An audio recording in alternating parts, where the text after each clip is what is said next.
अगला है निबंध। यदि गद्य कवियों या लेखकों की कसौटी है तो निबंध गद्य की कसौटी है। भाषा की पूर्ण शक्ति का विकास निबंधों में ही सबसे अधिक संभव होता है। इसलिए गद्य शैली के विवेचन उदाहरणों के लिए अधिकतर निबंध ही चुना करते हैं। निबंध या गद्य विधान कई प्रकार के हो सकते हैं। विचारात्मक, भावात्मक, वर्णनात्मक। प्रवीण लेखक प्रसंग के अनुसार इन विधानों का बड़ा सुंदर मेल भी करते हैं। लक्ष्य भेद से कई प्रकार की शैलियों का व्यवहार देखा जाता है, जैसे विचारात्मक निबंधों में व्यास और समास की रीति, भावात्मक निबंधों में धारा, तरंग और विक्षेप की रीति। इसी विक्षेप के भीतर वह प्रलाप शैली आएगी जिसका बंगला की देखा देखी कुछ दिनों से हिंदी में भी चलन बढ़ रहा है। शैलियों के अनुसार गुण दोष भी भिन्न भिन्न प्रकार के हो सकते हैं। आधुनिक पाश्चात्य लक्षणों के अनुसार निबंध उसी को कहना चाहिए जिसमें व्यक्तित्व अर्थात व्यक्तिगत विशेषता हो। बात तो ठीक है, यदि ठीक उसी तरह से समझी जाए। व्यक्तिगत विशेषता का यह मतलब नहीं कि उसके प्रदर्शन के लिए विचारों की श्रृंखला रखी ही न जाए, यह जानबूझकर जगह जगह से तोड़ दी जाए। भावों की विचित्रता दिखाने के लिए ऐसी अर्थ योजना की जाए तो उसकी अनुभूति के प्रकृति या लोक सामान्य स्वरूप से कोई संबंध ही न रखे, अथवा भाषा से सर्कस वालों की सी कसरतें या हठ योगियों के से आसन कराए जाएं, जिसका लक्ष्य तमाशा दिखाने के सिवा और कुछ न हो। संसार की हर बात और सब बातों से संबद्ध है। अपने मानसिक संगठन के अनुसार किसी का मन किसी संबंध सूत्र का पर दौड़ता है, किसी का किसी पर। ये संबंध सूत्र एक दूसरे से नत्थे हुए पत्तों के भीतर की नसों के समान चारों ओर एक जाल के रूप में फैले हैं। तत्वचिंतन या दार्शनिक केवल अपने व्यापक सिद्धांतों के प्रतिपादन के लिए उपयोगी कुछ संबंध सूत्रों को पकड़कर किसी और सीधा चलता है और बीच के ब्योरों में कहीं नहीं फंसता। निबंध लेखक अपने मन की प्रकृति के अनुसार स्वच्छंद गति से इधर उधर फूटी हुई सूत्र शाखाओं पर विचरता चलता है। यही उसकी अर्थ संबंधी व्यक्तिगत विशेषता है। अर्थ संबंध सूत्र की टेढ़ी मेढ़ी रेखाएं ही भिन्न भिन्न लेखकों का दृष्टिपथ निर्दिष्ट करती हैं। एक ही बात को लेकर किसी का मन किसी संबंध सूत्र पर दौड़ता है, किसी का किसी पर। इसी का नाम है एक ही बात को भिन्न भिन्न दृष्टियों से देखना। व्यक्तिगत विशेषता का मूल आधार यही है। तत्वचिंतन या वैज्ञानिक से निबंध लेखक की विभिन्नता इस बात से भी है कि निबंध लेखक जिधर चलता है उधर अपनी संपूर्ण मानसिक सत्ता के साथ अर्थात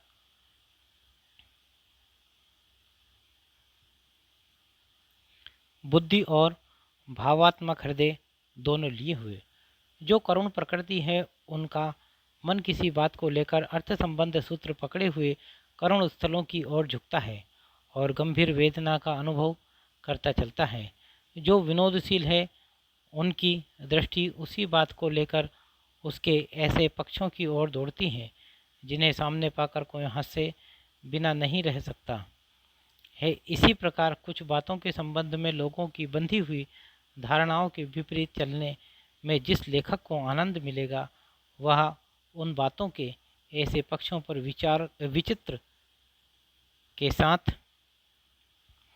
विचरेगा जो उन धारणाओं को व्यर्थ या अपूर्ण सिद्ध करते दिखाई देंगे।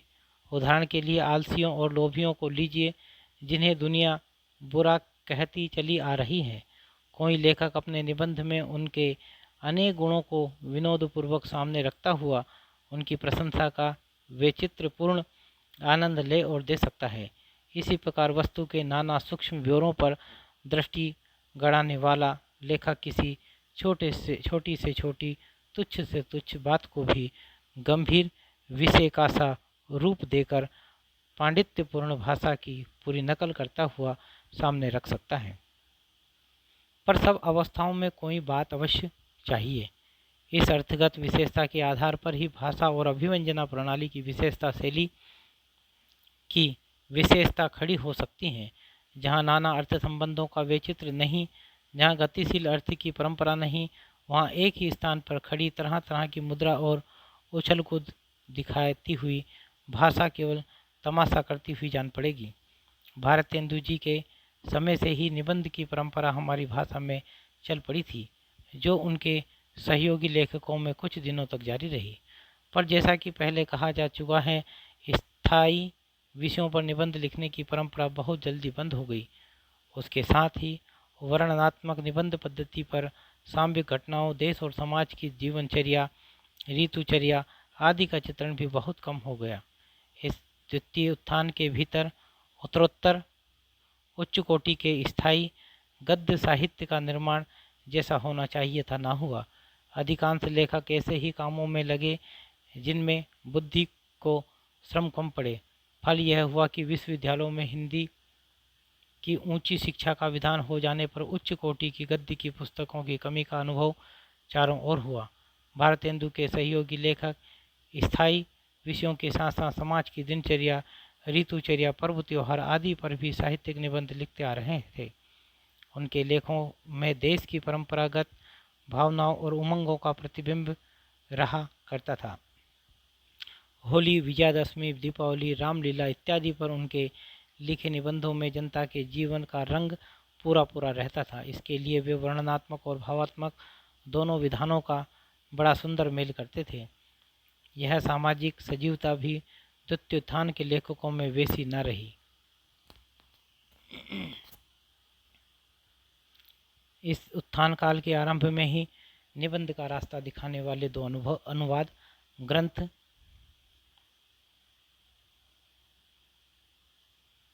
प्रकाशित हुए।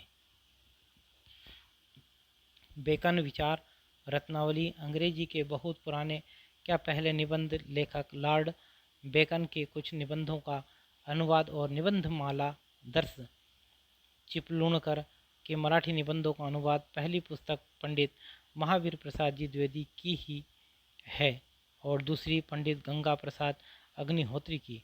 उस समय आशा हुई थी कि इन अनुवादों के पीछे ये दोनों महाशय शायद उसी प्रकार के मौलिक निबंध लिखने के में हाथ लगाए, पर ऐसा न हुआ। मासिक पत्रिकाओं का इस द्वितीय उत्थान के भीतर बहुत सी निकली, पर उनमें अधिकतर लेख बातों के संग्रह के रूप में ही रहते थे, लेखकों के अंतः प्रयास से निकली विचारधारा के रूप में नहीं। इस काल के भीतर जिनकी कुछ कृतियाँ निम्न कोटि में आ सकती हैं, उनका संक्षेप में उल्लेख किया जाता है।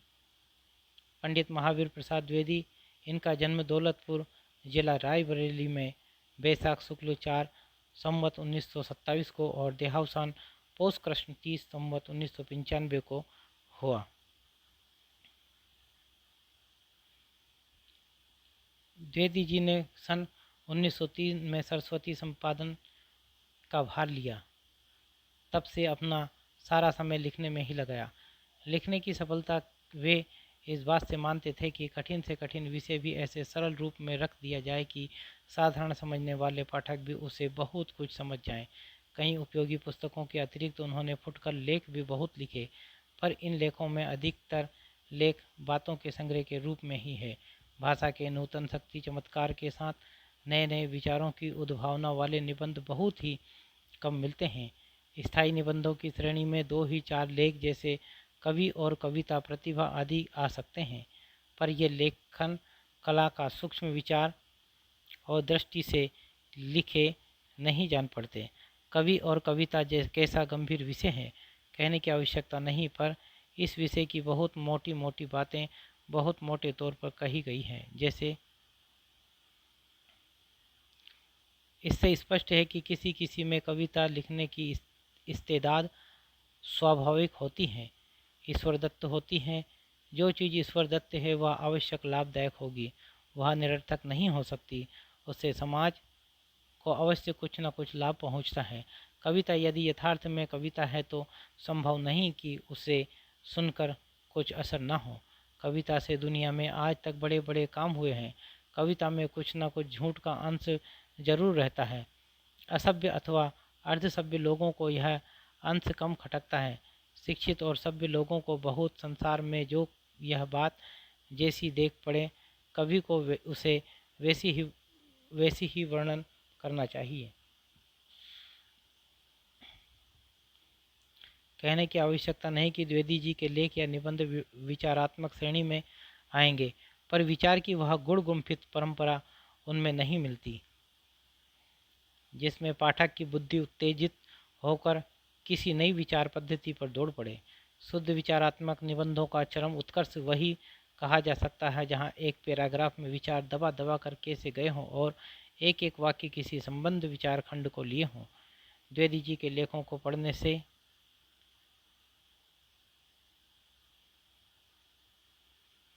ऐसा जान पड़ता है कि लेखक बहुत मोटे अक्ल के पाठकों के लिए लिख रहा है।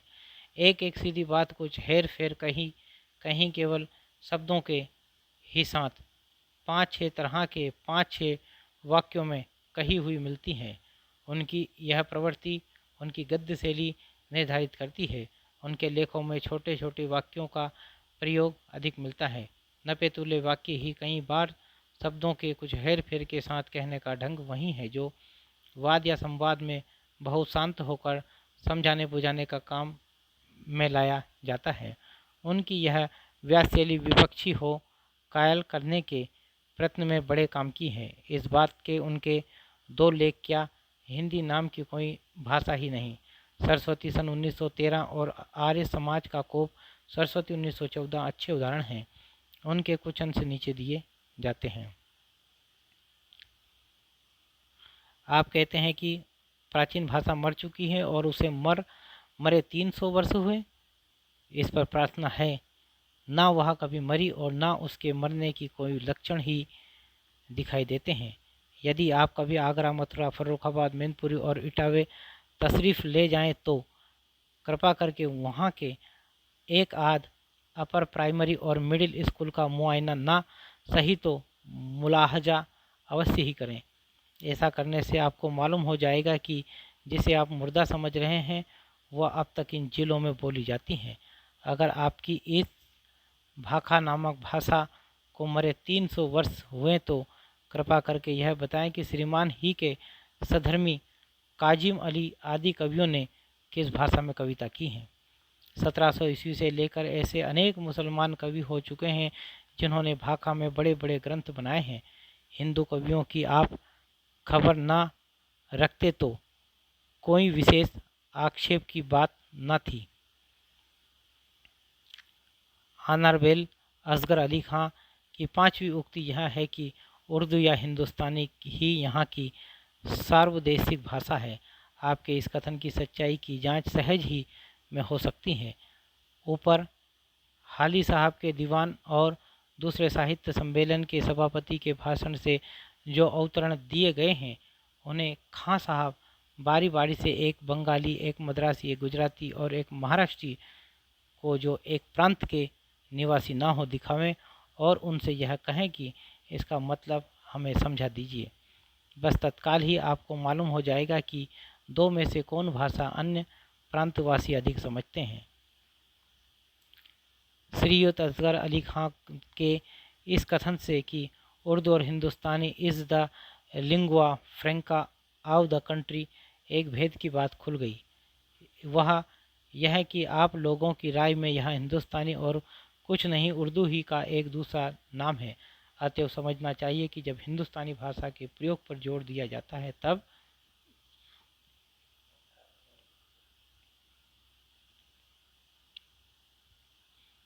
हिंदुस्तानी नाम की आड़ में उर्दू ही का पक्ष लिया जाता है और बेचारी हिंदी के बहिष्कार की चेष्टा की जाती है। दूसरा, जिस समाज के विद्यार्थी बच्चों तक को अपने दोषों पर धूल डालकर दूसरों को धमकाने और बिना पूछे कि उन्हें नेक सलाह देने का अधिकार है, उसके बड़ों और विद्वानों को पराक्रम की सीमा कौन निर्दिष्ट कर सकेगा। हमारे पास इससे भी बढ़कर कुतूहलजनक पत्र आए हैं। बनावटी या सच्चा नाम देकर बी सिंह नाम के एक महाशय ने आगरे से एक पोस्ट कार्ड हमें उर्दू में भेजा है। उसमें अनेक दुर्जनों और अभिशापों के अनंतर इस बात पर दुख प्रकट किया गया है कि राज्य अंग्रेजी है, अन्यथा हमारा सिर धड़ से अलग कर दिया जाता है। भाई सिंह, दुख मत करो, आर्य समाज की धर्मोन्नति होती हो तो कर ठुकार आगे यह शीशा। दूसरे पंडित माधव प्रसाद मिश्र। मिश्र जी का जन्म पंजाब के हिसार जिले में भिवानी के पास कुंगड़ नामक ग्राम में भाद्र शुक्ल 13 संवत 1928 को और परलोकवास उसी ग्राम में प्लेग से चैत्र कृष्ण 4 संवत 1964 को हुआ। ये बड़े तेजस्वी सनातन धर्म समर्थक, भारतीय संस्कृति की रक्षा के सतत अभिलाषी विद्वान थे। इनकी लेखनी में बड़ी शक्ति थी। जो कुछ ये लिखते थे बड़े जोश के साथ लिखते थे, इससे उनकी शैली बहुत प्रगल्भ होती थी।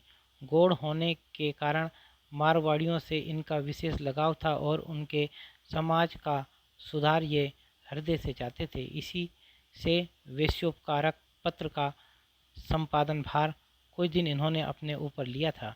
जिस वर्ष सरस्वती निकली संवत 1957, उसी वर्ष प्रसिद्ध उपन्यासकार देवकीनंदन खत्री की सहायता से काशी से इन्होंने सुदर्शन नामक एक मासिक पत्रिका निकलवाया, जो 2.25 वर्ष चलकर बंद हो गई। इसके संपादन काल में इन्होंने साहित्य संबंधी बहुत से लेख, समीक्षाएं और निबंध लिखे। जोश में आने पर वे ये बड़े शक्तिशाली लेख लिखते थे। समालोचक संपादक पंडित चंद्रधर शर्मा गुलेरी ने इसी से एक बार लिखा था कि मिश्र जी बिना किसी अभिनिवेश के लिख नहीं सकते।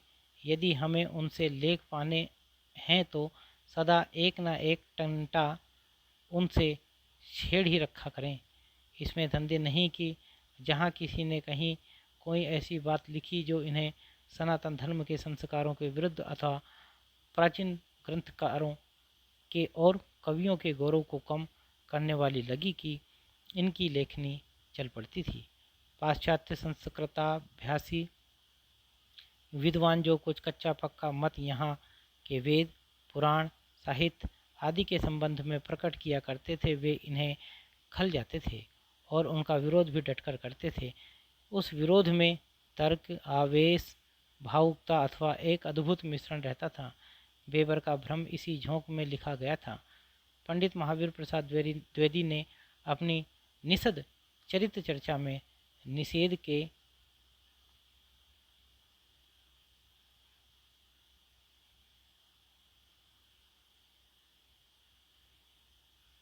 कई एक बड़ी दूर की सूझवा अत्युक्तिपूर्ण पदों की को अस्वाभाविक और सुरुचि विरुद्ध कर दिया। फिर क्या था, ये एक बारगी पील पड़े और उनकी बातों का अपने ढंग पर उत्तर देते हुए लगे हाथों पंडित श्रीधर पाठक के गुणवंत हेमंत नाम की एक कविता की, जिसकी द्विवेदी जी ने बड़ी भारी प्रशंसा की थी। नीरसता और इतिव्रतात्मकता भी दिखाई। यह विवाद कुछ दिन चला था। मिश्र जी का स्वदेश प्रेम भी बहुत गंभीर था। ये संस्कृत के और पंडितों के समान देश दशा के अनुभव से दूर रहने वाले व्यक्ति न थे। राजनीतिक आंदोलन के साथ इनका हृदय बराबर रहता था। जब देश पूज्य मालवीय जी के छात्रों को राजनीतिक आंदोलन से दूर रहने की सलाह दी थी, तब उन्होंने एक अत्यंत क्षोभपूर्ण खुली चिट्ठी उनके नाम छपी थी। देश दशा की इस तीव्र अनुभूति के कारण इन्हें श्रीधर पाठक की कविताओं में एक बात बहुत खटकी। पाठक जी ने जहाँ ऋतु शोभा या देश छटा का वर्णन किया है, वहाँ केवल सुख, आनंद और प्रफुल्लता के पक्ष पर ही उनकी दृष्टि पड़ती है। देश के असंख्य दीन दुखियों के पेट की ज्वाला और कंकालवत शरीर पर नहीं। मिश्र जी ने स्वामी विशुद्धानंद जी के बड़े जीवन चरित्र के अतिरिक्त और भी 20 व्यक्तियों के छोटे छोटे जीवन चरित्र लिखे, जिनमें कुछ संस्कृत के पुराने ढंग के विद्वान तथा सनातन धर्म के सहायक ठेठ साहूकार आदि हैं। सुदर्शन में इनके लेख प्रायः सब विषयों पर निकलते थे, जैसे पर्व, त्योहार, उत्सव, तीर्थ स्थान, यात्रा, राजनीतिक इत्यादि। पर्व त्योहारों तथा भिन्न भिन्न ऋतुओं में पड़ने वाले उत्सवों पर निबंध लिखने की जो परंपरा भारत तेंदु के सहयोगी ने चलाई थी वह इस द्वितीयोत्थान में आकर उन्हें इन्हीं पर समाप्त हो गई। हाँ, संवाद पत्रों की होली दिवाली के अंकों में उनका आभास बना रहा। लोक सामान्य स्थायी विषयों पर मिश्र जी के केवल 2 लेख मिलते हैं, धृति और क्षमा। द्वितीयोत्थान के आरंभ काल में इस प्रभावशाली लेखक के उदय की उज्ज्वल आभा हिंदी साहित्य गगन में कुछ समय के लिए दिखाई पड़ी, पर खेद है कि अकाल ही विलीन हो गई। पंडित माधव प्रसाद मिश्र के मार्मिक और ओजस्वी लेखों को जिन्होंने पढ़ा होगा उनके हृदय में उनकी मधुर स्मृति अवश्य बनी होगी। उनके निबंध अधिकतर भावात्मक होते थे और धारा शैली पर चलते थे। उनमें बहुत सुंदर मर्मपथ का अनुसरण करती हुई स्निग्ध वाग धारा लगातार चलती थी। इनके गद्य के कुछ नमूने नीचे दिए जाते हैं। आर्यवंश के धर्म कर्म और भक्तिभाव का वह प्रबल प्रवाह जिसने एक दिन जगत के बड़े बड़े सन्मार्ग विरोधी भूधरों का दर्प दलन कर उन्हें राज में परिणत कर दिया था, और इस परम पवित्र वंश का वह विश्वव्यापक प्रकाश जिसने एक समय जगत में अंधकार का नाम तक न छोड़ा था, अब कहाँ है? इस गूढ़ एवं मर्म स्पर्शी प्रश्न का यही उत्तर मिलता है कि सब भगवान महाकाल के पेट में समा गया, जहाँ महीधर लुढ़क जाते थे और अगाध अतलस्पर्शी जल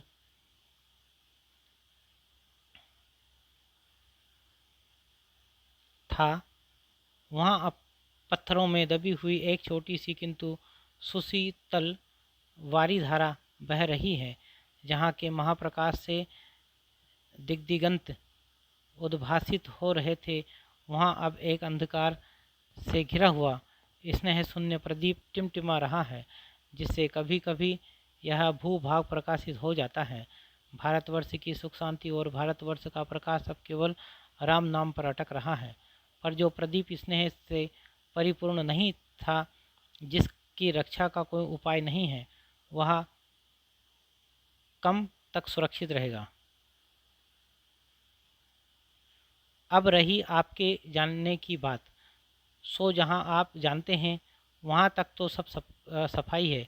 आप जहाँ तक जानते हैं महाकवि श्री हर्ष के काव्य में सर्वत्र गांठे ही गांठे हैं, और पंडित श्रीधर जी की कविता सर्वतोभाव से प्रशंसित है। आप जहाँ तक जानते हैं आप संस्कृत, हिंदी, बंगला आदि देश की सब भाषाएं जानते हैं, और हम वेबर साहब की करतूत से भी अनभिज्ञ हैं। आप जहाँ तक जानते हैं श्री हर्ष लाल बुझक्कड़ की भी को भी मात करता है, और वेबर साहब याज्ञवल्क्य के समान ठहरता है। आप जहाँ तक जानते हैं हमारे तत्वदर्शी पंडितों ने ना कुछ ना लिखा, और अंग्रेजी ने इतना लिखा कि भारतवासी उनके ऋणी हैं। आप जहाँ तक जानते हैं नए सद की प्रशंसा तो सब पक्षपाती पंडितों ने की है, और निंदा दुराग्रह रहित पुरुषों ने की है। आप जहाँ तक जानते हैं डॉक्टर बुलर हॉल आदि साहबों ने जो कुछ लिखा है युक्ति पूर्वक लिखा है, और मिश्र राधा कृष्ण ने युक्ति शून्य। आप जहाँ तक जानते हैं प्रोफेसर वेबर की पुस्तकों का अभी तक अनुवाद नहीं हुआ। वेबर साहब का ज्ञान हमें नेसद चरित्र चर्चा से हुआ है गा। लोग केवल घर के ही नष्ट होने पर मिट्टी हो गया नहीं कहते हैं, और जगह भी इसका प्रयोग करते हैं। किसी का बड़ा भारी श्रम जब विफल हो जाए तब कहेंगे कि सब मिट्टी हो गया। किसी का धन खो गया, मान मर्यादा भंग हो जाए, प्रभुता और क्षमता चली जाए तो कहेंगे सब मिट्टी हो गया। इससे जाना गया कि नष्ट होना ही मिट्टी होना है, किंतु मिट्टी को इतना बदनाम क्यों किया जाता है? अकेली मिट्टी ही इस दुर्नाम को क्यों धारण करती है? क्या सचमुच मिट्टी इतनी निकृष्ट है? और क्या केवल मिट्टी ही निकृष्ट है, हम निकृष्ट नहीं हैं? भगवती वसुंधरे तुम्हारा सर्वसहा नाम यथार्थ है। अच्छा माँ, यह तो कहो तुम्हारा नाम वसुंधरा किसने रखा? यह नाम तो उस समय का है। यह नाम व्यास, वाल्मीकि, पाणिनि, कात्यायन आदि सुसंतानों का दिया हुआ है। जाने वे तुम्हारे सुपुत्र कितने आदर से, कितनी श्रद्धा से और श्रद्धा से तुम्हें पुकारते थे। उपन्यासों से कुछ छुट्टी पाकर बाबू गोपाल राम गहमर निवासी पत्र पत्रिकाओं में कभी कभी लेख और निबंध भी दिया करते थे। उनके लेखों और निबंधों की भाषा बड़ी चंचल, चटपटी, प्रगल्भ और मनोरंजक होती थी। विलक्षण रूप खड़ा करना उनके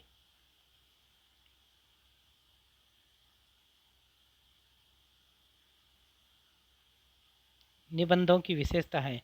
किसी अद्भुत बात का चरम दृश्य दिखाने वाले ऐसे विलक्षण और कुतूहलजनक चित्रों के बीच से वे पाठक को ले चलते हैं कि उसे एक तमाशा देखने का सा आनंद आता है। उनके रिद्धि और सिद्धि नामक निबंध का थोड़ा सा अंश उद्धृत किया जाता है। अर्थ का धन अलाउद्दीन का चिराग है। यदि हम हाथ में हैं तो तुम जो चाहो सो पा सकते हो। यदि अर्थ अधिपति हो तो वज्र मूर्ख होने पर भी विश्वविद्यालय तुम्हें डी लीट की उपाधि देकर अपने तई धन्यवाद समझेगा। बरहे पर चलने वाला नट हाथ में बांस लिए बरहे पर दौड़ते समय हाय पैसा करके चिल्लाया करता है। दुनिया के सभी आदमी वैसे ही नट हैं। मैं दिव्य दृष्टि से देखता हूँ कि खुद पृथ्वी भी अपने रास्ते पर हाय पैसा करती हुई सूर्य की परिक्रमा कर रही है। काल, महात्म्य और दिनों के फेर से ऐश्वर्यशाली भगवान ने तो अब स्वर्ग से उतरकर दरिद्र के घर शरण ली है और उनके सिंहासन पर अर्थ जा बैठा है। अर्थ ही इस युग का परब्रह्म है। इस ब्रह्म वस्तु के बिना विश्व संसार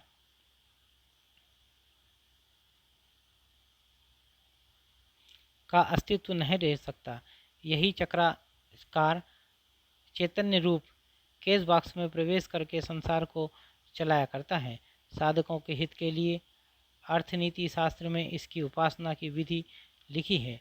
बच्चों की पहली पोथी में लिखा है, बिना पूछे दूसरे का माल लेना चोरी कहलाता है, लेकिन कहकर जोर से दूसरे का धन हड़प कर लेने से क्या कहलाता है, यह उसमें नहीं लिखा। मेरी राय में यही कर्मयोग का मार्ग है। कहने की आवश्यकता नहीं कि उद्धत अंश में बंग भाषा के प्रसिद्ध ग्रंथकार बंकिम चंद्र की शैली का पूरा आभास है। बाबू बाल मुकुंद गुप्त जी का जन्म पंजाब के रोहतक जिले के गुरयानी गांव के संवत 1922 में और मृत्यु संवत 1964 में हुई। वे अपने समय के सबसे अनुभवी और कुशल संपादक थे। पहले इन्होंने 2 उर्दू पत्रों का संपादन किया था, पर शीघ्र ही कलकत्ते के प्रसिद्ध संवाद पत्र बंगवासी के संपादक हो गए। बंगवासी को छोड़ते ही ये भारत मित्र के प्रधान संपादक बनाए गए। ये बहुत ही चलते पुर्जे और विनोदशील लेखक थे, अतः कभी कभी छेड़छाड़ भी कर बैठते थे। पंडित महावीर प्रसाद द्विवेदी ने जब सरस्वती भाग 6 संख्या 11 के अपने प्रसिद्ध भाषा और व्याकरण शीर्षक लेख में अनस्थिरता शब्द का प्रयोग कर दिया, तब इन्हें छेड़छाड़ का मौका मिल गया और इन्होंने आत्माराम के नाम से द्विवेदी जी के कुछ प्रयोगों की आलोचना करते हुए लेखमाला निकाली, जिसमें चहुलबाजी का पुट पूरा था। द्विवेदी जी ऐसे गंभीर प्रकृति के व्यक्ति को भी युक्तिपूर्ण उत्तर के अतिरिक्त इनकी विनोदपूर्ण विघरणा के लिए सरगो नरक ठेकाना नहीं शीर्षक देकर बहुत फबता हुआ आल्हा कल्लू अलहाइत के नाम से लिखना पड़ा।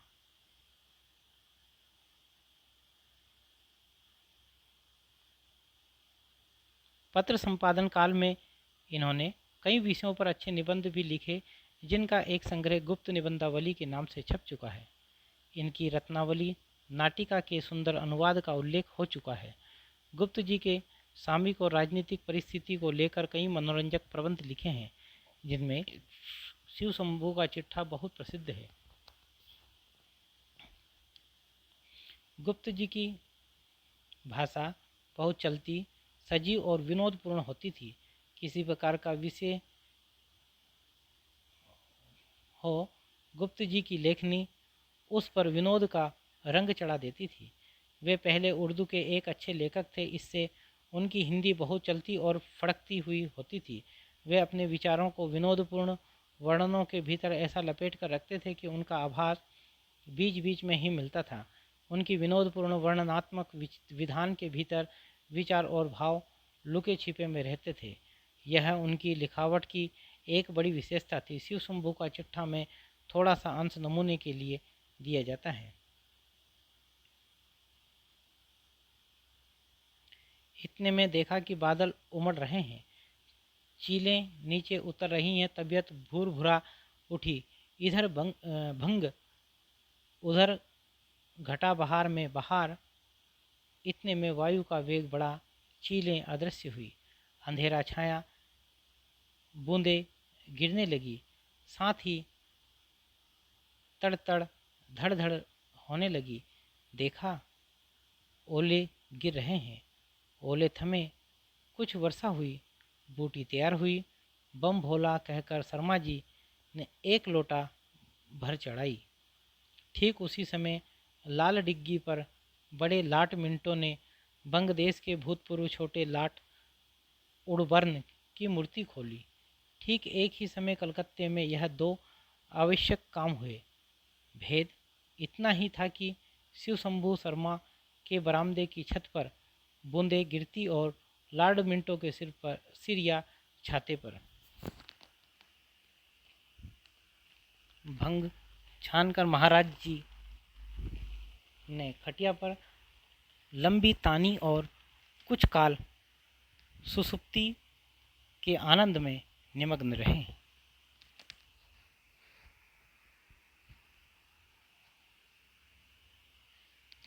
हाथ पांव सुख में, पर विचार के घोड़ों की विश्राम न था। वह ओलों की चोट से बाजुओं को बचाता हुआ परिंदों की तरह इधर उधर उड़ रहा था। गुलाबी नसों में विचारों का तार बंधा कि बड़े लाट फुर्ती से अपनी कोठरी में घुस गए होंगे और दूसरे अमीर भी अपने अपने घरों में चले गए होंगे। पर वह चील कहाँ गई होगी? हाँ, शिव शंभू को इन पक्षियों की चिंता है, पर वह यह नहीं जानता कि इन अभ्रस्पर्शी अट्टालिकाओं से परिपूरित महानगर में सहस्त्रों अभागे रात बिताने को झोपड़ी भी नहीं रखते। चौथे, पंडित गोविंद नारायण मिश्र। यद्यपि ये हिंदी के बहुत पुराने लेखकों में थे, पर उस पुराने समय में वे अपने फुफेरे भाई पंडित सदानंद मिश्र के सार सुधानिधि पत्र में कुछ सामयिक और साहित्यिक लेख भी लिखा करते थे, जो पुस्तकाकार छपकर स्थायी साहित्य में परिगणित न हो सके। अपनी गद्य शैली का निर्दिष्ट रूप द्वितीयोत्थान के भीतर ही उन्होंने पूर्णतः प्रकाशित किया। इनकी लेख शैली का पता इनके सम्मेलन के भाषण और कवि और चित्रकार नामक लेख से लगता है। गद्य के संबंध में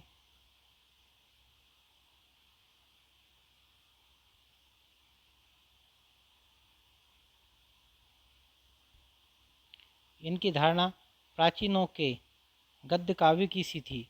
लिखते समय बाण और दंडी इनके ध्यान में रहा करते थे, पर यह प्रसिद्ध बात है कि संस्कृत साहित्य में गद्य का वैसा विकास नहीं हुआ। बाण और दंडी का गद्य काव्य अलंकार की छटा दिखाने वाला गद्य था, विचारों की उत्तेजना देने वाला, भाषा की शक्ति का प्रसार करने वाला गद्य नहीं। विचार पद्धति को उन्नत करने वाले गद्य का अच्छा और उपयोगी विकास यूरोपीय भाषाओं में ही हुआ। गद्य काव्य की पुरानी रूढ़ी के अनुसरण से शक्तिशाली गद्य का प्रादुर्भाव नहीं हो सकता। पंडित गोविंद नारायण मिश्र के गद्य को समास अनुप्रास में गुथे शब्द गुच्छों का एक अटाला समझिए।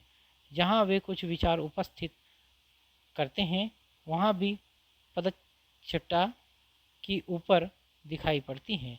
शब्दावली दोनों प्रकार की रहती हैं, संस्कृत की भी और ब्रजभाषा काव्य की भी।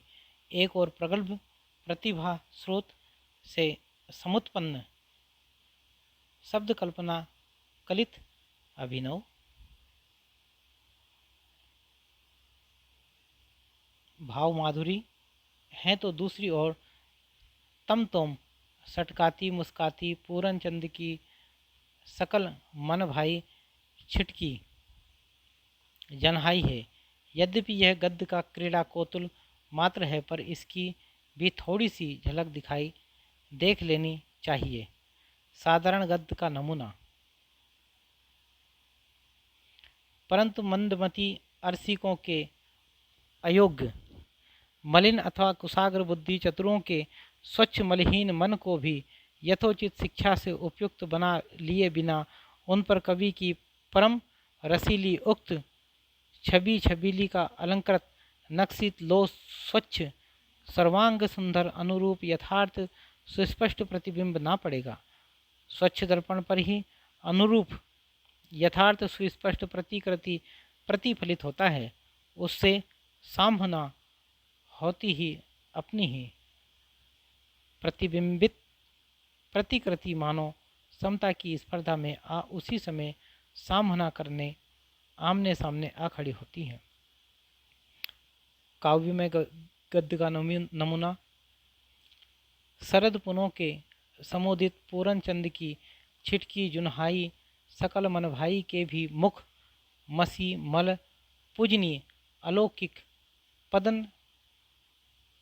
पदनख चंद्रिका की चमक के आगे तेजहीन मलिन और कलंकित कर दर्शाती लजाती सरस सुधा धोली अलौकिक सुप्रभा फैलाती अशेष मोहजड़ता प्रगाढ़ तमतोम सटकाती मुस्काती निज भक्तजन मनवांछित वराभय भुक्ति मुक्ति सुचारु चारों मुक्त हो हाथों से मुक्ति लुटाती मुक्ताहारी नीर चीर विचार सुचतुर कवि कोविद राज ये सिंहासन निवासी मंदकासिनी त्रिलोक प्रकाशिनी सरस्वती माता के अति दुलारे प्राणों के प्यारे पुत्रों की अनुपम अनोखी अतुल बल वाली परम प्रभावशाली सुजन मन मोहिनी नवरस भरी सरस सुखद विचित्र वचन रचना का नाम ही साहित्य है। भारतेंदु के सहयोगी लेखक प्रायः उचित उत्पन्न उच्चरित नव आदि से ही संतोष करते थे, पर मिश्र जी ऐसे लेखकों ने बिना किसी जरूरत के उपसर्गों का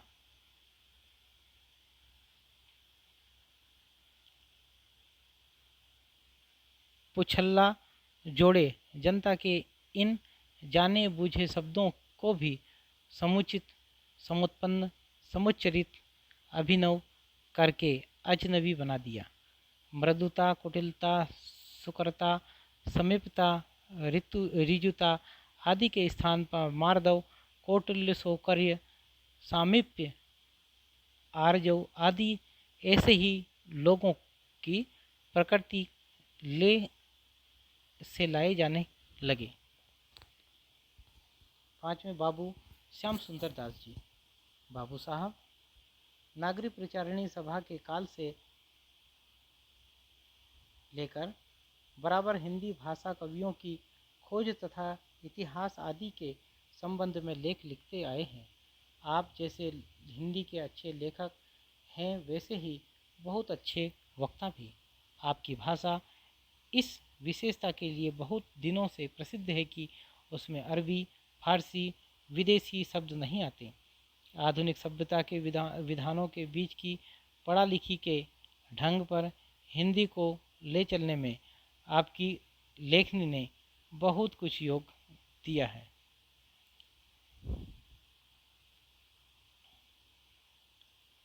बाबू साहब ने बड़ा भारी काम लेखकों के लिए सामग्री प्रस्तुत करने का किया है। हिंदी पुस्तकों की खोज के विधान द्वारा आपने साहित्य का इतिहास, कवियों के चरित्र और उन पर प्रबंध आदि लिखने का मामला इकट्ठा करके रख दिया। इसी प्रकार आधुनिक हिंदी के नए पुराने लेखकों की संक्षिप्त जीवन वृत्त हिंदी कोविद रत्नमाला के 2 भागों में अपने संग्रहित किए हैं। शिक्षोपयोगी 3 पुस्तकें भाषा विज्ञान हिंदी भाषा और साहित्य तथा साहित्य लोचन भी आपने लिखी या संकलित की है। पंडित जगन्नाथ प्रसाद चतुर्वेदी हास्य विनोदपूर्ण लेख लिखने वालों में कलकत्ते के पंडित जगन्नाथ प्रसाद चतुर्वेदी का नाम भी बराबर लिया जाता है, पर उनके अधिकांश लेख भाषण मात्र हैं, स्थायी विषयों पर लिखे हुए निबंध नहीं। पंडित चंद्रधर शर्मा गुलेरी, इनका जन्म जयपुर में एक विख्यात पंडित घराने में 25 आषाढ़ संवत 1940 में हुआ था। इनके पूर्वज कांगड़े के गोलेर नामक स्थान से जयपुर आए थे। पंडित चंद्रधर जी संस्कृत के प्रकांड विद्वान और अंग्रेजी उच्च शिक्षा से संपन्न व्यक्ति थे। जीवन के अंतिम वर्षों के पहले ये बराबर अजमेर के मेयो कॉलेज में अध्यापक रहे। पीछे काशी हिंदू विश्वविद्यालय के ओरिएंटल कॉलेज के प्रिंसिपल होकर आए, पर हिंदी के दुर्भाग्य से थोड़े ही दिन में संवत 1977 में इनका परलोकवास हो गया। ये जैसे धुरंधर पंडित थे, वैसे ही सरल और विनोदशील प्रकृति के थे। गुलेरी जी ने सरस्वती के कुछ ही महीने पीछे अपनी थोड़ी अवस्था में जयपुर से समालोचक नामक एक मासिक पत्र अपने संपादकत्व में निकलवाया था। उक्त पत्र द्वारा गुलेरी जी एक बहुत ही अनूठी लेखन शैली लेकर साहित्य क्षेत्र में उतरे थे। ऐसा गंभीर और पांडित्यपूर्ण हास जैसा इनके लेखों में रहता था और कहीं देखने में न आया। अनेक गूढ़ शास्त्रीय विषयों तथा कथा प्रसंगों की ओर विनोदपूर्ण संकेत करती हुई उनकी वाणी चलती थी। इसी प्रसंग गर्भत्व एल्यूसिवनेस के कारण इनकी चुटकियों का आनंद अनेक विषयों की जानकारी रखने वाले पाठकों को ही विशेष मिलता था। इनके व्याकरण ऐसे रूखे विषय के लेख मजाक से खाली नहीं होते थे।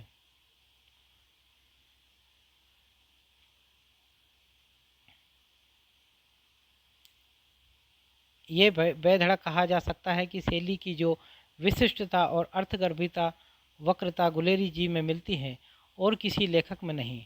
इनके स्मित हास की सामग्री ज्ञान की विविध क्षेत्रों में ली गई है, अतः इनके लेखों का पूरा आनंद उन्हीं को मिल सकता है। बहुत या कम से कम बहुश्रुत है। इनके कछुआ धर्म और मारेसी मोही कुठाऊ नामक लेखों से उद्धरण दिए जाते हैं। मनुस्मृति में कहा गया है कि जहाँ गुरु की निंदा या असत कथा हो रही है, वहाँ पर भले आदमी को चाहिए कि कान बंद कर लें या और कहीं उठकर चला जाए। मनु महाराज ने ना सुनने जो गुरु की कलंक कथा सुनने के पास से बचने के 2 ही उपाय बताए हैं, या तो कान ढककर बैठ जाओ या दुम दबाकर चल दो।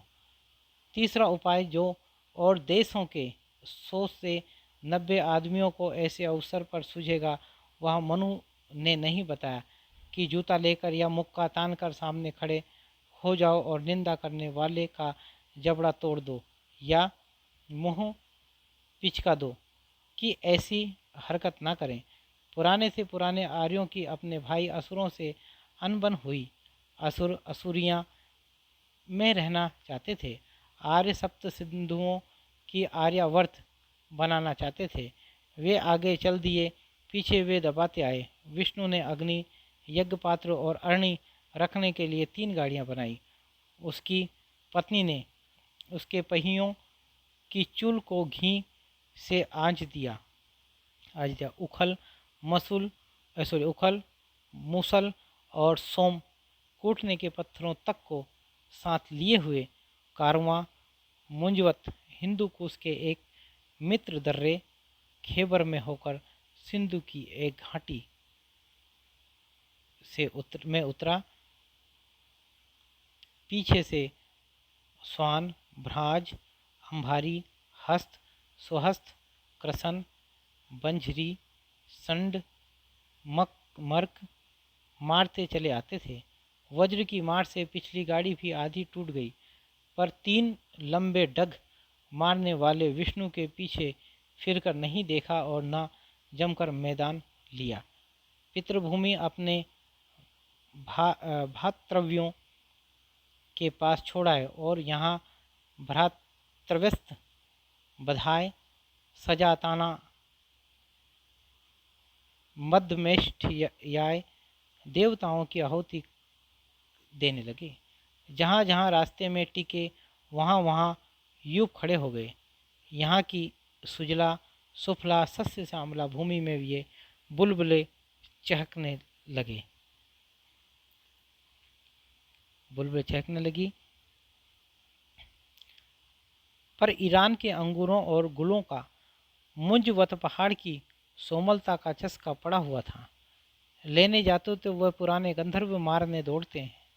हाँ, उनमें से कोई कोई उस समय का चिलकोवा नगद नारायण लेकर बदले में सोमलता बेचने को राजी हो जाते थे। उस समय का सिक्का गोए थी। जैसे आजकल लखपति करोड़पति कहलाते हैं, वैसे तब सतगु सहस्त्रगु कहलाते थे। ये दमड़ीमल के पोते करोड़ी चंद अपने नवगुआ दशगुहा पितरों से शर्माते न थे, आदर से उन्हें याद करते थे। आजकल के मेवा बेचने वाले पेशावरियों की तरह कोई कोई सरहदी यहाँ पर भी सोम बेचने चले आते थे। कोई आर्य सीमा प्रांत पर जाकर भी ले आया करते थे।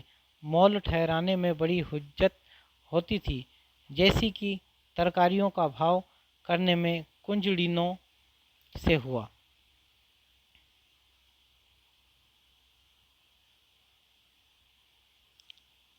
करती हैं। ये कहते हैं कि गो की एक कला में सोम बेच दो। वह कहता, वह सोम राजा का दाम इससे कहीं बढ़कर है। इधर ये गो के गुण बखानते वैसे बुढ़े चौबे जी ने अपनी कंधे पर चढ़ी बाल वधू के लिए कहा था कि याही में बेटा और याही में बेटी। वैसे ये भी कहते कि इस गो से दूध होता है, मक्खन होता है, दही होता है, यह होता है, वह होता है, पर काबुली काहे को मानता।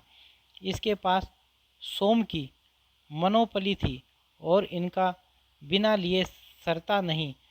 अंत में गो का एक पाद अर्ध होते होते दाम तय हो जाता। भूरी आँखों वाली 1 बरस की बछिया में सोम राजा खरीद लिए जाते, गाड़ी में रखकर शान से लाए जाते।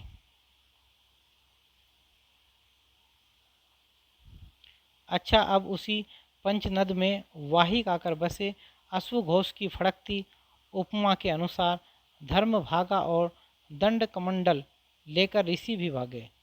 अब ब्रह्मर्षि देश और आर्यावर्त की महिमा हो गई और वह पुराना देशन तत्र दिवसम वसेत बहुत वर्ष पीछे की बात है। समुद्र पार के देशों में और धर्म के पक्के हो चले, लूटते मारते हैं ही बेधर्म भी कर देते थे। बस समुद्र यात्रा बंद, कहाँ तो राम के बनाए सेतु का दर्शन करके ब्रह्म हत्या मिटती थी और कहाँ नाव में जाने वाले द्विज का प्रायश्चित कराकर भी संग्रह बंद, कहीं कछुआ धर्म ढाल के अंदर बैठे रहो। किसी बात का टोटा होने पर उसे पूरा करने की इच्छा होती, दुख होने पर उसे मिटाना चाहते हैं। वह यह स्वभाव है। संसार में त्रिविध दुख दिखाई पड़ने लगे, उन्हें मिटाने के लिए उपाय भी किए जाने लगे। दृष्ट उपाय हुए, उनसे संतोष न हुआ तो सुने सुनाए आनुश्रविक उपाय किए, उनसे भी मन न भरा। संख्यों ने कांठ कड़ी गिन गिन कर उपाय निकाला। बुद्ध ने योग में पककर उपाय खोजा, किसी न किसी तरह कोई उपाय मिलता गया। कछुओं ने सोचा, चोर को क्या मारे, चोर की माँ को ही ना मारे, ना रहे बाँस ना बजे बाँसुरी।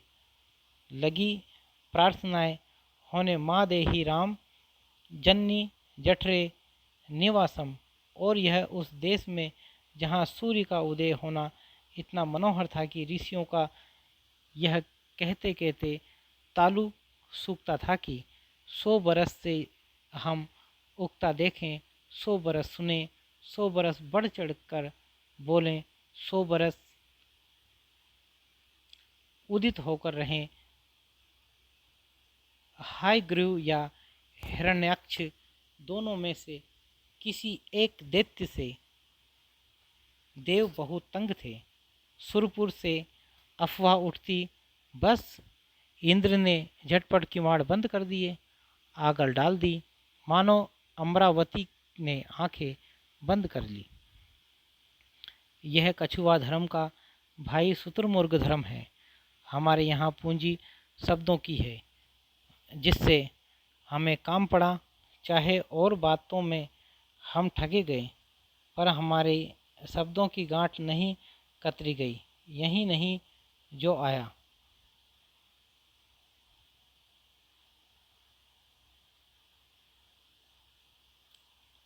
उससे हमने कुछ ले लिया।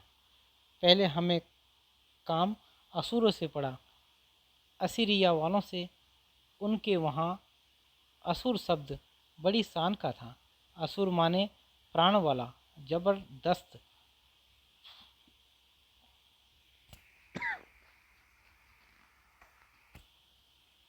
हमारे इंद्र की भी यही उपाधि हुई। पीछे चाहे शब्द का अर्थ बुरा हो गया, पारस के पारसियों के से काम पड़ा तो वे अपने सूबेदारों की उपाधि छत्रप, क्षेत्रवान या महाक्षत्रप हमारे यहाँ रख गए, और गुस्तास्प, विस्तास्प के वजन के कृशास्व, श्यावास्व, वृहदस्व आदि ऋषियों और राजाओं के नाम दे गए। यूनानी यवनों से काम पड़ा तो वे यवन की स्त्री यवनी तो नहीं, पर यवन की लिपि यवनानी शब्द हमारे व्याकरण को भेंट कर गए। साथ ही मेष, वृष, मिथुन आदि भी यहाँ पहुँच गए। पुराने ग्रंथकार तो शुद्ध यूनानी नाम तोर, तार, जितुम आदि ही काम में लाते थे। बराह मिहिर की स्त्री खाना चाहे यवनी रही हो या ना रही हो, उसने आदर से कहा।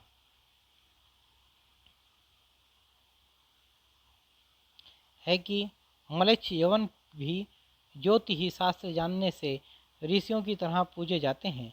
अब चाहे वैल्यूपेबल सिस्टम भी वेद में निकाला जाए, पर पुराने हिंदू कृतज्ञ और गुरुमार न थे। यवन राजाओं की उपाधि सीटर, त्रातार का रूप लेकर हमारे राजाओं के यहाँ आग लगी।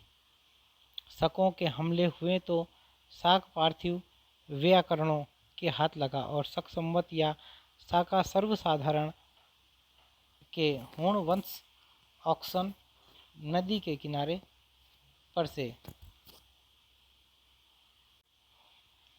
से यहाँ चढ़ आए तो कवियों की नारंगी सी उपमा मिली कि ताजे मुड़ हुए होण की ठुड्डी किसी नारंगी।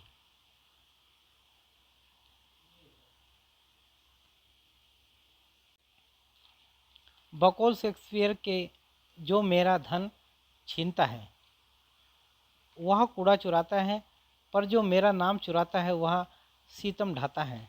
आर्य समाज में मर्म स्थल पर वह मार की है कि जो कुछ कहा नहीं जाता। हमारी ऐसी चोटी पकड़ी है कि सिर नीचा कर दिया है। पैरों ने तो गांठ का कुछ न लिया, पर इन्होंने तो अच्छे अच्छे शब्द छीन लिए। इसी से कहते हैं कि मारे सी मोही कुठाऊं। अच्छे पद तो यूँ सफाई से ले लिए गए हैं कि इस पुरानी जमी हुई दुकान का दिवाला निकल गया। हम अपने आप को आर्य नहीं कहते, हिंदू कहते हैं। और तो क्या, नमस्ते का वैदिक फिक्रा हाथ से गया। चाहे जय राम जी की कह लो, चाहे जय श्री कृष्ण, नमस्ते मत कह बैठना। ओमकार बड़ा मांगलिक शब्द है, इसलिए है कि पहले यह ब्रह्म का कंठ पकड़कर निकला था। इसी द्वितीय उत्थान के भीतर हम दो ऐसे निबंध लेखकों के नाम लेते हैं जिन्होंने लिखा तो कम है, पर उनके लेखों में भाषा की एक नई गतिविधि तथा आधुनिक जगत की विचारधारा से उद्दीप्त नूतन भावभंगी के दर्शन होते हैं। अध्यापक पूर्ण सिंह। सरस्वती के पुराने पाठकों में से बहुतों को अध्यापक पूर्ण सिंह के लेखों का स्मरण होगा। उनके 3-4 निबंध ही उक्त पत्रिका में निकले।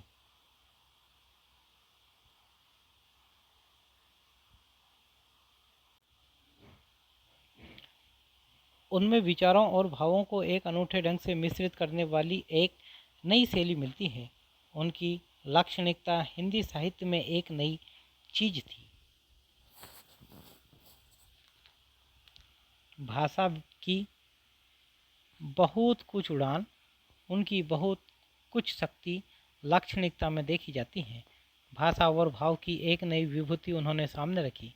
यूरोप के जीवन क्षेत्र की अशांति से उत्पन्न आध्यात्मिकता की किसानों और मजदूरों की महत्व भावना को जो लहरें उठी, उनमें वे बहुत दूर तक बहे। उनके निबंध भावात्मक कोटि में ही आएंगे, यद्यपि उनकी तह में क्षीण विचारधारा स्पष्ट लक्षित होती है। इस समय उनके 3 निबंध हमारे सामने हैं। आचरण की सभ्यता, मजदूरी और प्रेम, सच्ची वीरता। यहाँ हम उनके निबंधों से कुछ अंश उद्धृत करते हैं।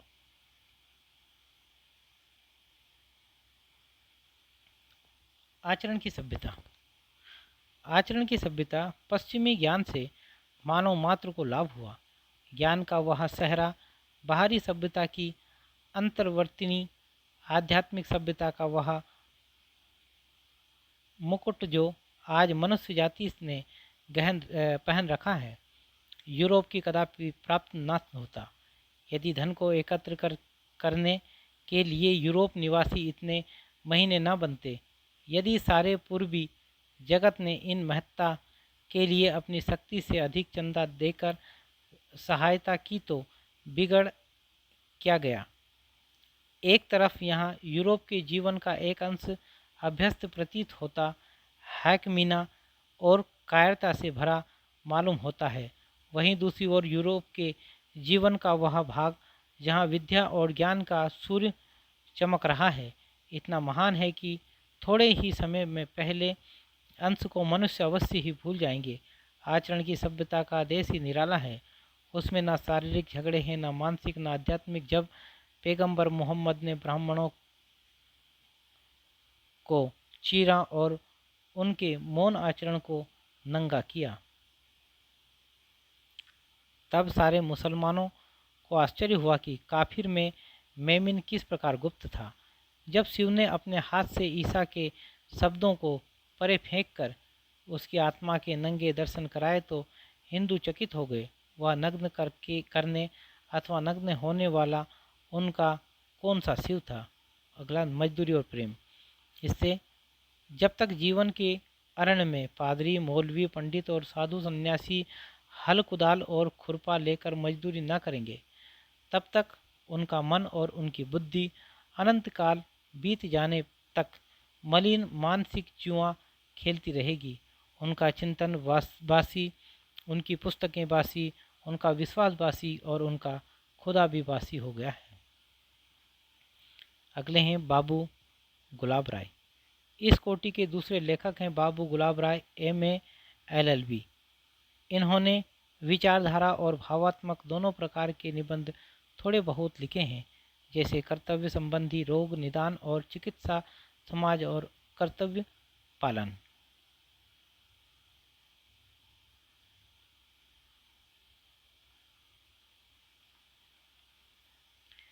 फिर निराशा क्यों? फिर निराशा क्यों एक छोटी सी पुस्तक है जिसमें कई विषयों पर बहुत छोटे छोटे आभासपूर्ण निबंध हैं। इन्हीं में से एक कुरूपता भी है, जिसका थोड़ा सा अंश नीचे दिया गया है। सौंदर्य की उपासना करना उचित है, सही, पर क्या उसी के साथ साथ कुरूपता घृणास्पद और निंद है? नहीं, सौंदर्य का अस्तित्व ही कुरूपता के ऊपर निर्भर है। सुंदर पदार्थ अपनी सुंदरता पर चाहे जितना मान करें, किंतु असुंदर पदार्थों की स्थिति में वह ही वह सुंदर कहलाता है। अंधों में काना ही श्रेष्ठ समझा जाता है। सत्ता सागर में दोनों की स्थिति है। दोनों ही एक तारतम्य में बंधे हुए हैं। दोनों ही एक दूसरे में परिणत होते रहते हैं। पर क्रूरता घृणा का विषय क्यों? रूपहीन वस्तु से तभी तक घृणा है जब तक हम अपनी आत्मा को संकुचित बनाए हुए बैठे हैं। सुंदर वस्तु को भी हम इसी कारण सुंदर कहते हैं कि उसमें हम अपने आदर्शों की झलक देखते हैं। आत्मा के सुविस्तृत और औदार्यपूर्ण हो जाने पर सुंदर और असुंदर दोनों ही समान प्रिय बन जाते हैं। कोई माता अपने पुत्र को कुरूपवान नहीं कहती। इनका यही कारण है कि वह अपने पुत्र में अपने आप को ही देखती है। जब हम सारे संसार में अपने आप को ही देखेंगे तब हमको कुरूपवान भी रूपवान दिखाई देगा। अब निबंध का प्रसंग यहीं समाप्त किया जाता है। खेद है कि समाज शैली पर ऐसे विचारात्मक निबंध लिखने वाले, जिनमें बहुत ही चुस्त भाषा के भीतर एक पूरी अर्थ परंपरा कहीं कसी हो, अधिक लेखक हमें ना मिले। अगले है समालोचना।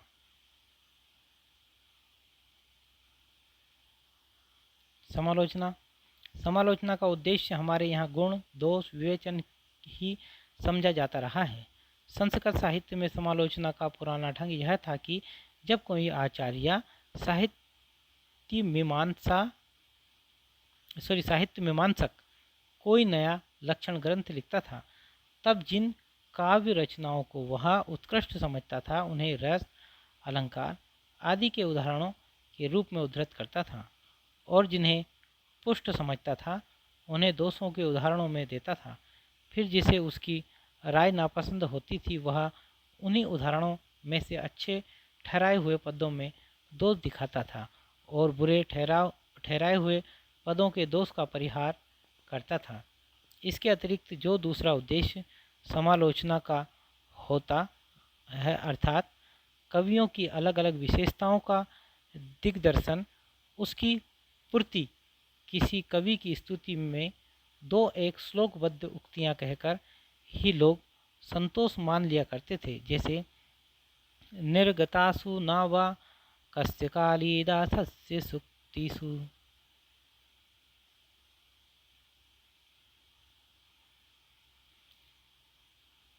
प्रीतिमधुरसान्द्रासु मंजरीस्वीव जायते, उपमा कालिदासस्य भारवेऽर्थगौरवम्, नेषधे पदलालित्य माधे सन्ति त्रयो गुणा।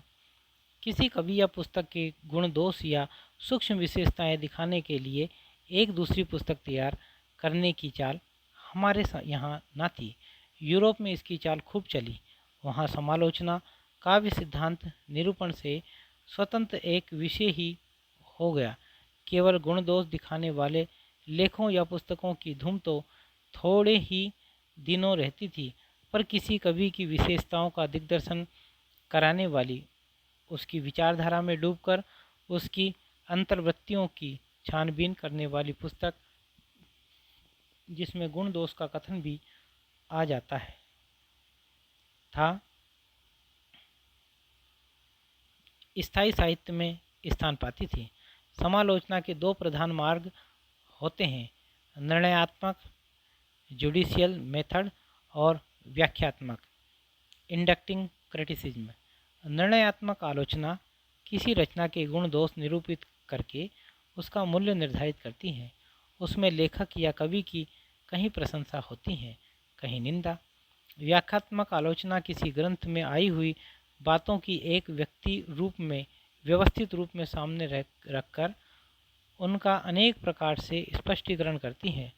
वह मूल्य निर्धारित करने नहीं जाती। ऐसी आलोचना अपने शुद्ध रूप में काव्य वस्तु तक ही परिमित होती है, अर्थात उसी के अंग प्रत्यंग की विशेषताओं को ढूंढ निकालने और भावों की व्यवच्छेदात्मक व्याख्या करने में तत्पर रहती है। पर इस व्याख्यात्मक समालोचना के अंतर्गत बहुत सी बाहरी बातों का भी विचार होता है, जैसे सामाजिक, राजनीतिक, सांप्रदायिक परिस्थिति आदि का प्रभाव। ऐसी समीक्षा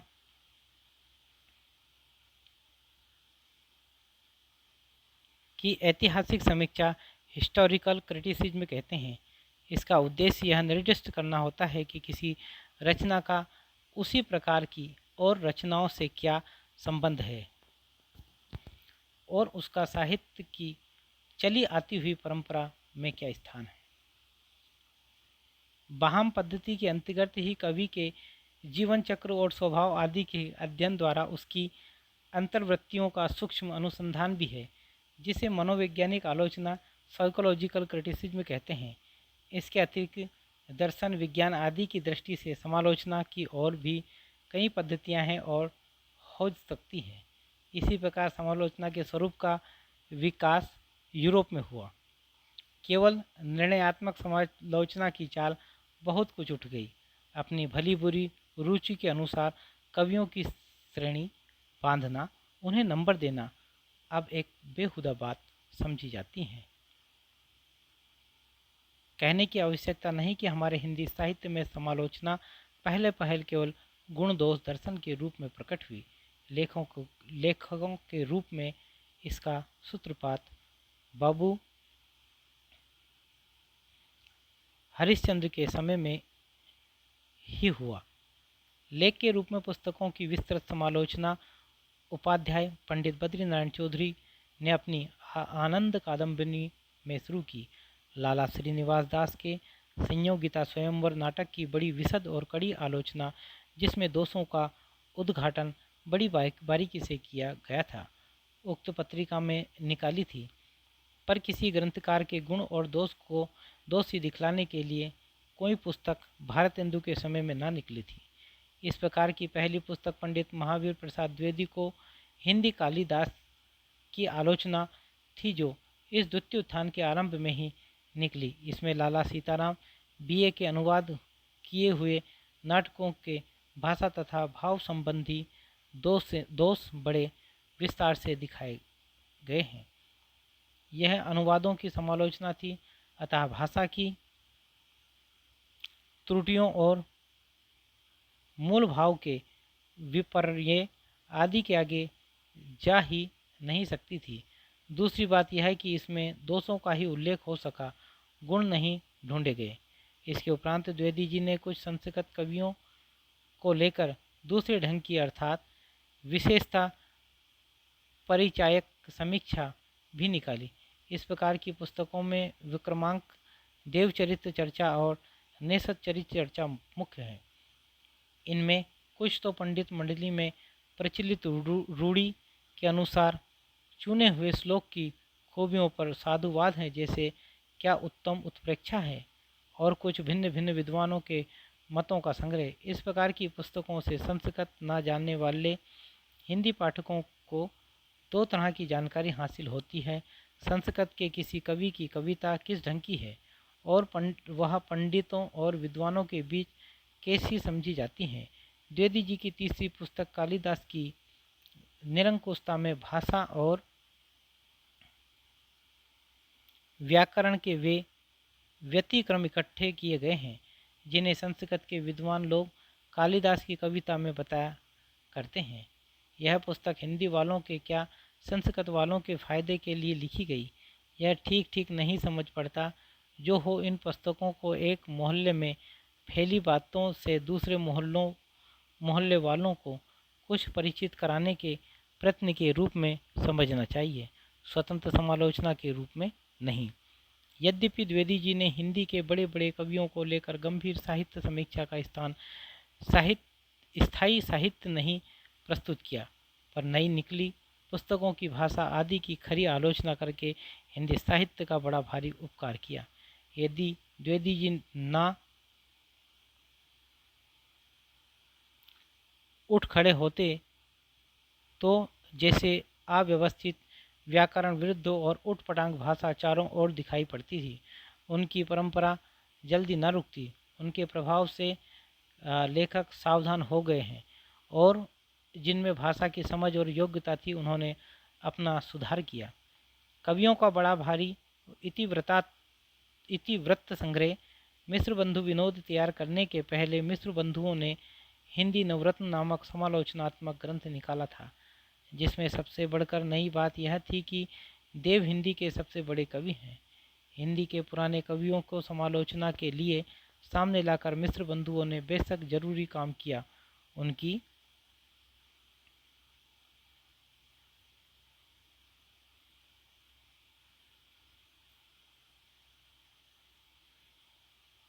बातें समालोचना कही जा सकती ही या नहीं, यह दूसरी बात है। रीतिकाल के भीतर यह सूचित किया जा चुका है कि हिंदी में साहित्य शास्त्र का वैसा निरूपण नहीं हुआ जैसा संस्कृत में हुआ है। हिंदी के रीति ग्रंथों के अभ्यास से लक्षणा, व्यंजना, रस आदि के वास्तविक स्वरूप की सम्यक धारणा नहीं हो सकती। कविता की समालोचना के लिए यह धारणा कितनी आवश्यक है, कहने की जरूरत नहीं। इसके अतिरिक्त उच्च कोटि की आधुनिक शैली की समालोचना के लिए विस्तृत अध्ययन, सूक्ष्म अन्वीक्षण, बुद्धि और मर्मग्रहणी प्रज्ञा अपेक्षित हैं। कारों कृति ही न माने, ऐसे वाक्यों को लेकर यह राय जाहिर करना कि तुलसी कभी राम की निंदा नहीं करते, पर सुर ने 2-4 स्थानों पर कृष्ण के कामों की निंदा भी की है। साहित्य मर्मज्ञों ने के निकट क्या समझा जाएगा। सूरदास प्रभु वे अति खोटे, कारो कृत ही न माने, ऐसे वाक्यों पर साहित्यिक दृष्टि से थोड़ा भी ध्यान देगा, वह जान लेगा कि कृष्ण ना तो वास्तव में खोटे कहे गए हैं, ना काले कलूटे कृतघ्न। पहला वाक्य सखी की विनोद या परिहास की उक्ति है, सरासर गाली नहीं है। सखी का यह विनोद हर्ष का ही एक स्वरूप है, जो उस सखी का राधा कृष्ण के प्रति रति भाव व्यंजित करता है। इसी प्रकार दूसरा वाक्य विरहाकुल गोपी का वचन है, जिससे कुछ विनोद मिश्रित अमरस व्यंजित होता है। यह अमरस यहाँ विप्रलंब संगार में रति भाव का ही व्यंजक है। इसी प्रकार कुछ दैन्य भाव की उक्तियों को लेकर तुलसीदास जी खुशामदी कहे गए हैं। देव को बिहारी से बड़ा सिद्ध करने के लिए बिहारी के में बिना दोष के दोष ढूंढे गए हैं। संक्रोन को संक्रांति का संक्रमण तक ध्यान कैसे जा सकता है। अभ्रंश समझ आप लोगों ने उसे बहुत बिगाड़ा हुआ शब्द माना है। रोज शब्द रुलाई के अर्थ में कबीर, जायसी आदि पुराने कवियों में ना जाने कितनी जगह आया है, और आगरे आदि के आसपास अब तक बोला जाता है, पर वह भी रोजा समझा गया है। इसी प्रकार की बेसिर पैर की बातों से पुस्तक भरी है। कवियों की विशेषताओं के मार्मिक निरूपण की आशा से जो इसे खोल देगा वह निराश ही होगा। इसके उपरांत पंडित पद्म सिंह शर्मा ने बिहारी पर एक अच्छी आलोचनात्मक पुस्तक निकाली। इसमें उस साहित्य परंपरा का बहुत अच्छा उद्घाटन है जिसके अनुकरण पर बिहारी ने अपनी प्रसिद्ध सत्सई की रचना की। आर्या सप्तशती और गाथा सप्तशती के बहुत से पदों के साथ बिहारी के दोहों का पूरा मेल दिखाकर शर्मा जी ने बड़ी विद्वता के साथ एक चली आती हुई साहित्यिक परंपरा के बीच बिहारी को रखकर दिखाया। किसी चली आती हुई साहित्यिक परंपरा का उद्घाटन भी साहित्यिक समीक्षा का एक भारी कर्तव्य है। हिंदी के दूसरे कवियों के मिलते जुलते पदों की बिहारी के दोहों के साथ तुलना करके शर्मा जी ने तारतत्विक आलोचना का शौक पैदा किया। इस पुस्तक में शर्मा जी ने उन आक्षेपों का भी बहुत कुछ परिहास किया जो देश को ऊंचा सिद्ध करने के लिए बिहारी पर किए गए थे। हो सकता है कि शर्मा जी ने बहुत से स्थलों पर बिहारी का पक्षपात किया, पर उन्होंने कुछ किया है वह एक अनूठे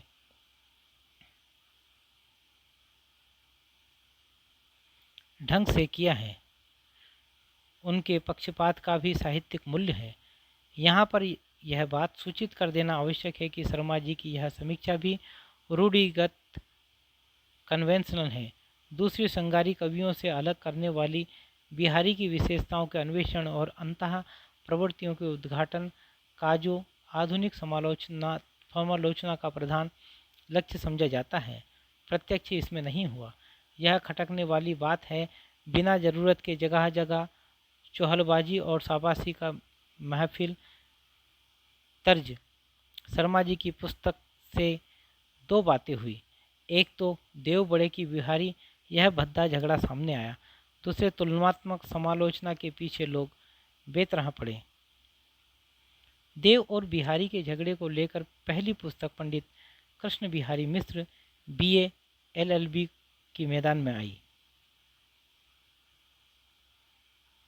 इस पुस्तक में बड़ी शिष्टता, सभ्यता और मार्मिकता के साथ दोनों बड़े कवियों की भिन्न भिन्न रचनाओं का मिलान किया गया है।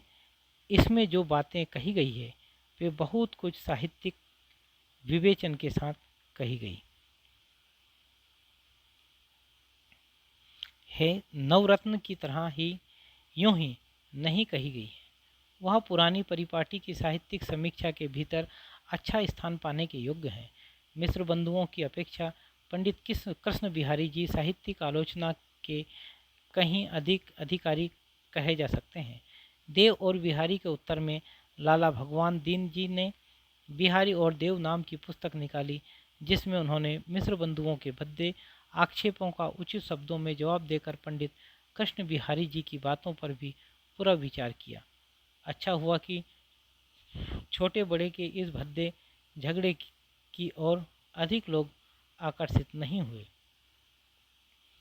अतः तुलनात्मक समालोचना की बात लीजिए, उसमें और लोगों का कुछ आकर्षण देखते ही बहुतों ने तुलना की ही समालोचना का चरम लक्ष्य समझ लिया और पत्रिकाओं में तथा इधर उधर भी लगे भिन्न भिन्न कवियों के पद्यों को लेकर मिलान करने, यहाँ तक कि जिन दो पद्यों में वास्तव में कोई भाव साम्य नहीं, उसमें भी बद्रीनारायण संबंध स्थापित करके लोग इस तुलनात्मक समालोचना के मैदान में उतरने का शौक जाहिर करने लगे। इसका असर कुछ समालोचकों पर भी पड़ा। पंडित कृष्ण बिहारी मिश्र जी ने तो जो मतीराम ग्रंथावली निकाली, उसकी भूमिका का आवश्यकता से अधिक अंश उन्होंने इस तुलनात्मक आलोचना को ही अर्पित कर दिया और बातों के लिए बहुत कम जगह रखी। द्वितीय उत्थान के भीतर समालोचना की यद्यपि बहुत कुछ उन्नति हुई, पर उसका स्वरूप प्रायः रूढ़िगत कन्वेंशनल ही रहा। कवियों की विशेषताओं का अन्वेषण और उनकी अंतः प्रकृति की छानबीन करने वाली उच्च कोटि की समालोचना का प्रारंभ तृतीय उत्थान में जाकर हुआ।